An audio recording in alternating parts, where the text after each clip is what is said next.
Hi, my name's Paul Arnold and I'm a qualified counselling psychotherapist. But before that, I spent 27 years in the advertising world. But now I specialise in relationships. I specialise in relationships on the individual and relationships with teams and groups.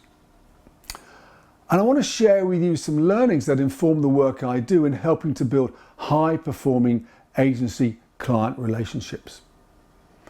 And I'm going to be bringing learnings from personal relationships, from what I've seen in the therapy room. And I'm going to demonstrate how those learnings apply in agency-client relationships.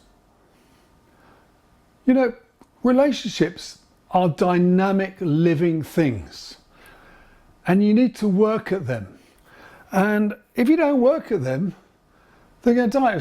I was looking at this. I bought this flower probably about a month ago, and basically I've been away and didn't water it, and of course it died, you know. And in many ways that's a metaphor for relationships.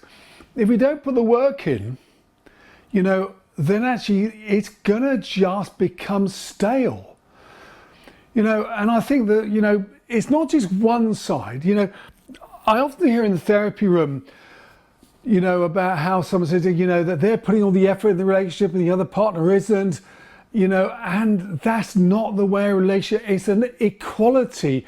It's two people coming together, or it's an agency and client coming together, and both sides have got to be equally committed. And as soon as you get one side that sort of like gives up on the relationship and the other starts to, you know, overcompensate, it's not going to work. You can't drag the other person up. So at that point, when that starts to happen, a grown-up adult conversation needs to start to take place. And I think, you know, we always talk about date nights, and, you know, probably like the rest of us, not as good as doing date nights as much as we plan to, but date nights are really important because it demonstrates to the other person your commitment to them. And I think actually that's what it's got to be. Both sides are saying, I'm committed to this and I'm prepared to put an effort in.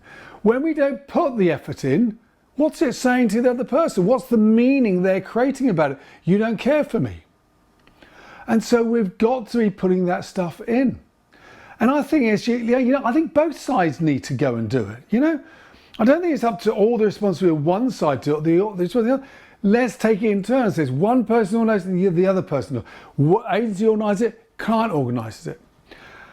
And I think we shouldn't underestimate the importance of play and fun in a relationship. You go back to when you were first dating someone, how much there's a very childlike fun and play, and there's laughter and there's goofing around. And then we grow up, and to quote the sort of Joker, is, why so serious? You know, like, why can't we still enjoy and have play together? You know, because I think all relationships thrive on fun and laughter. You know, and as you know, emotions are contagious. So, you know, like, be a radiator, radiate out positivity, energy, and things like that. Don't be a drain that sucks the lifeblood and the energy out of a relationship. You know, I always just say on all the shoots, a happy shoot is a successful shoot. When we are working together as a team, we get through the ups and downs much easier when we're able to see the lightness of it. You know, when everything comes all so serious, even the small things become problematic. So sometimes we just need to keep a little bit lighter.